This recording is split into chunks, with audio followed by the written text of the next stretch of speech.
नमस्कार, मी गणेश गायकवाड. आपल्या सर्वांचं एबी मराठी न्यूजमध्ये स्वागत आहे.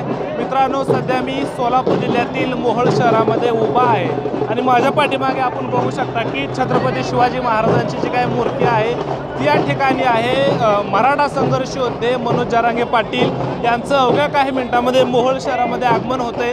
त्यांची आज संवाद बैठक जी आहे ती मोहोळ शहरामध्ये आयोजित केलेली आहे. खरं तर मराठा समाज बांधव या सगळ्या संवाद बैठकीसाठी खूप मोठ्या संख्येनं मोहोळमध्ये दाखल झालेला आहे. मात्र मला दुसरी एक गोष्ट प्रकर्षाने या ठिकाणी आपल्या सगळ्यांना दाखवायची आहे. काही मुस्लिम बांधव जे आहेत ते सुद्धा मराठा समाजाला पाठिंबा देण्यासाठी मनोज जरांगे पाटील यांचा सत्कार करण्यासाठी मोहोळ शहरामध्ये आलेले आहेत. खरं तर नमस्कार, मनोज जरांगे पाटील यांनी मराठा समाजासाठीचं जे काही आंदोलन आहे ते उभा केले. तुम्ही सगळेजण मुस्लिम आहे, मात्र मनोज जरांगे पाटील यांना पाठिंबा देण्यासाठी तुम्ही इथं आलाय. तुमच्या मनातली नक्की भावना काय आहे यावेळेला? नमस्कार. सकल मराठा समाज त्याला आरक्षण मिळावं म्हणून गेले एक 6 महिन्यापासून म्हणून दादांचा जो काय लढा चालू आहे त्या लढ्यातून खरं तर एक निष्पन्न व्हायला पाहिजे होतं की आतापर्यंत सरकारनं आरक्षण द्यायला पाहिजे होतं, परंतु सरकार काय करतं आहे, मुद्दाम होऊन आरक्षण देण्याचं टाळतं आहे.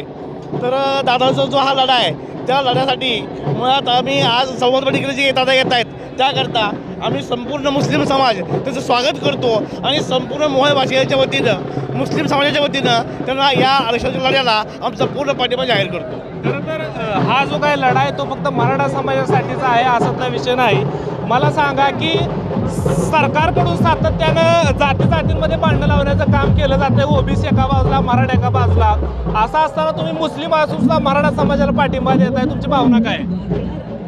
आरक्षण हे मिळालंच पाहिजे, हेच आमची भावना आहे.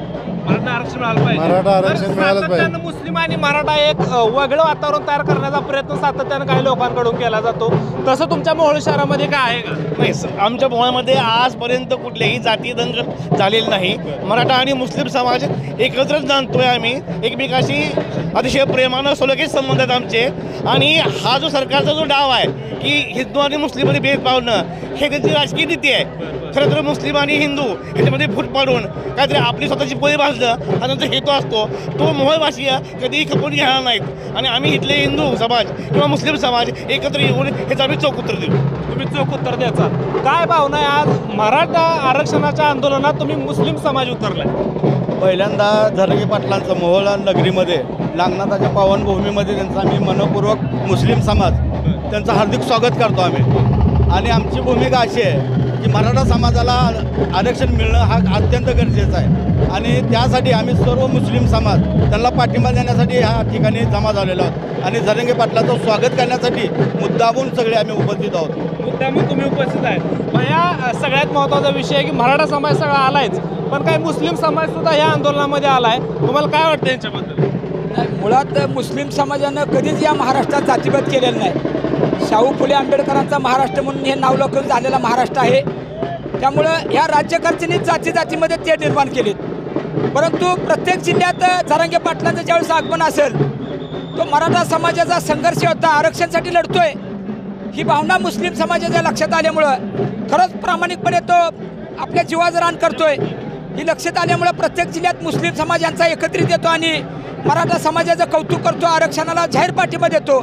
त्यामुळे मी पण मराठा आपल्या समाजाच्या वतीनं आणि राष्ट्रीय जनित मराठा कुणबी शेतकरी संघटनेच्या वतीनं तमाम मोहोळ शहरातल्या, मोहोळ तालुक्यातल्या, सोलापूर जिल्ह्यातल्या मुस्लिम समाजाचं मी हार्दिक अभिनंदन करतो, स्वागत करतो. कारण मराठ्याच्या हक्काचं आरक्षण गेल्या 50 वर्षापासून मिळालं नाही आणि अक्षरशः या मराठा हक्काच्या आरक्षणासाठी स्वर्गीय अण्णासाहेब पाटलांनी बलिदान दिलेलं आहे.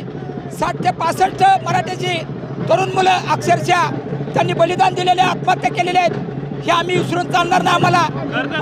त्यांच्या आत्महत्येचा पासून लढा जो सुरू झाला आहे तो आता मनोज जरांगे पाटलांपर्यंत आलेला आहे. खरं तर तुम्ही मुस्लिम आहे, मात्र तुमच्या डोक्यावर भगवी टोपी आहे, गळ्यात भगवू उपरणं आणि तुम्ही लावताना गळ्याला सुद्धा भगवा लावला आहे.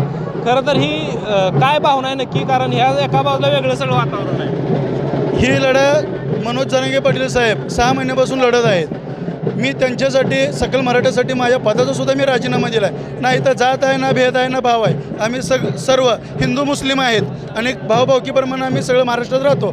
ही महाराष्ट्र छत्रपती शिवाजी महाराजांचा, इथं जातीचा भेद असं करायचं नसतं आणि ह्या मराठा सकल समाजाला आरक्षण मिळालंच पाहिजे. सकल मराठा समाजाला आरक्षण मिळावं पूर्ण आमच्या मुस्लिम समाजा बांधवाकडून पहिल्यापासून आहे ना आता पण आहेच आणि कडेपर्यंतही राहणारच आहे. एक मराठा, एक मराठा. खरं तर या भावना आहेत.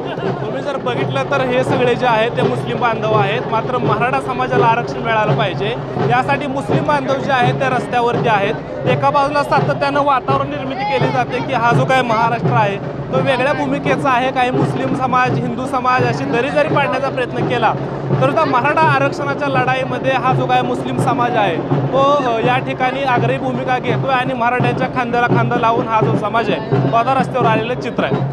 सूर्यासोबत वगैरे शायकोड, AB मराठी न्यूज, मोहोळ.